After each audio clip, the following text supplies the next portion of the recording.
ng tao, parang linoloko naman tayo nito, kayo nagpakaltas, ipapabalik muli. Ano ba, sa loob ng 2 buwan, ipapakaltas ba ulit?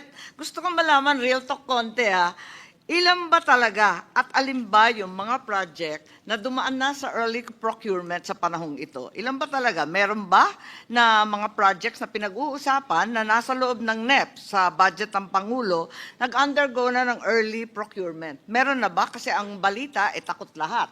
Totoo bang meron o hindi? Wala pa pong dumadaan sa early procurement dahil po hindi pa klaro kung ano yung mga proyekto talagang mapapasa. Wala pa po. Siguradong sigurado kayo, wala ni isa, zero. Opo. So wala tayong pinag-uusapan, tama po ba? Sa ngayon. Sa ngayon po, wala pa po.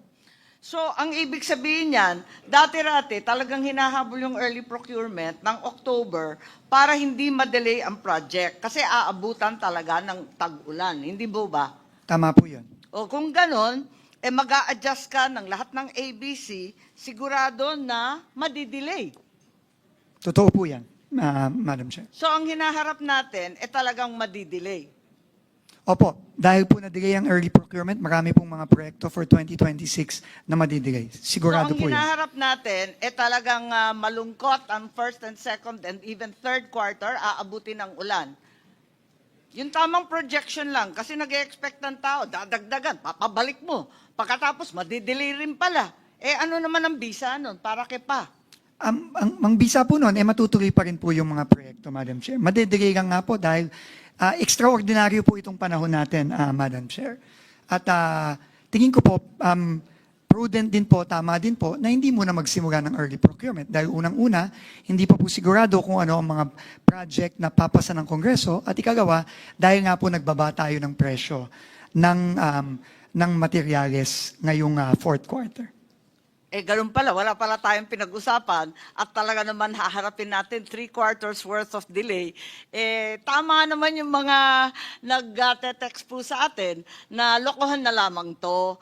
I truly resent the fact that the BICAM is being hostaged by the Secretary of the Department of Public Works and Highways. At kung tunay na wala kayong tiwala sa sino mang district engineer, hindi po ako abogado ng Public Works, dapat tanggalin na lang ninyo lahat kasi pinapadagdagan mo yung budget, tapos yung mga mag-i-implement, wala kang tiwala, ano naman kami? Susunod sa iyo na kayo mismo walang tiwala sa isa't isa?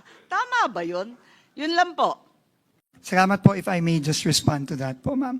Unang-una po, hindi po pwedeng huminto ang trabaho sa DPWH. Napaka-importante po ng ginagawa ng DPWH. Habang linilinis natin ayon sa utos ng Pangulo, ang departamento, hindi po pwedeng huminto. Nakita na po natin ang epekto sa ekonomiya nitong nakaraang third and fourth quarter. So we are doing the best we can given the current situation, Mr. Chairman, Madam Senator. Yes, Secretary Vince, hindi kita pinahihinto sa trabaho mo. Pinamamadalingan namin. Ikaw ang humihinto sa trabaho namin dito sa BICAM at papalit-palit ka ng sinasabi. Yun ang problema. Hindi po ako papalit-palit ng sinasabi, Madam Chair. Ako po, iulitin ko, nagpunta lang po ako dito para ibahagi sa bicameral conference yung nakikita po naming epekto nung pagpasa ng third reading version ng Senado. Yun lang po. Ngayon, nasa Senado na po yan at nasa bicameral conference, nasa Kongreso, kung paano po magpo-proceed dito. At yun naman po, syempre, tatanggapin lang naman po ng ekotibo kung ano man po yung decision na yan. Maraming salamat po. Senator Pia? Need you here to explain.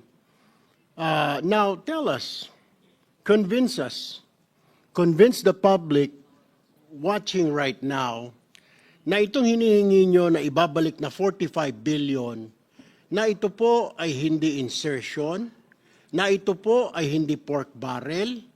How will you convince us, the bicameral committee, and the people watching us right now live? Kasi kanina pa po, inoobserbahan ko, kanina pa po siguro 1 hour na, puro negative po yung tao, ayaw. Ibubulsa lang yan, balik na naman sa dati, nanakawin lang yan, puro ganun. Walang nagsabi na good job, maganda yung patutunguhan. Wala po eh. Wala man lang nagsabi na magdudulot yan ng magandang trabaho. Puro nanakawin, pinagluloko lang tayo. Mayroon pa nagsabi ito, pinagluloko lang tayo ng bicameral na yan. So, explain it to us. Tell the public, convince everybody na ito po ay hindi pork barrel, na ito po ay hindi insertion tulad ng dati, na ito po ay mapupunta sa tama, na ito po ay ika nga hindi masasayang. Kasi hindi pa ho tayo tapos sa flood control anomaly, ito na naman tayo. So hindi mo rin ho kami masisi na ikaw ay ginigisa ngayon dito ng Senate panel dahil nga po sa tingin ng mga tao ay kalukuhan po ito at tayo ho ay nagdadrama dito. Kaya convince us, convince this panel or this committee, convince the public na ito po ay hindi pork barrel, na ito po ay hindi insertion ng mga politiko. Thank you, Mr. Chair. Thank you very much, Mr. Chairman, Senator Tulfo. Unang-una po, no, ang pinapabalik lang naman po ay yung nakaltas sa mga proyektong nandyan na rin po sa Senate version. So hindi po ito bagong proyekto. So therefore, hindi po ito insertion. No, kasi kung ano lang po yung mga proyektong nandyan na nabawasan, ibabalik lang po yung kinaltas. Unang-una po yan. Pero tingin ko po, unang-una, no, naintindihan ko po yung mga komento ng mga kababayan natin, no, at hindi ko sila nasisisi. Pero, ang gusto lang po naming sabihin is, binaba na po, base sa utos at direktiba ng Pangulo, ang presyo ng mga materyales. Ito po ay i-implement ng DPWH kung mamarapatin nyo po, kung bibigyan po ng Senado at Kongreso na pagkakataon ng DPWH na i-implement ito. I-implement po natin ito bago pa ipabid ang mga proyektong to. And if I may just read, Mr. Chairman, Section 6 of the department order that we issued, which reads as mandatory compliance prior to procurement.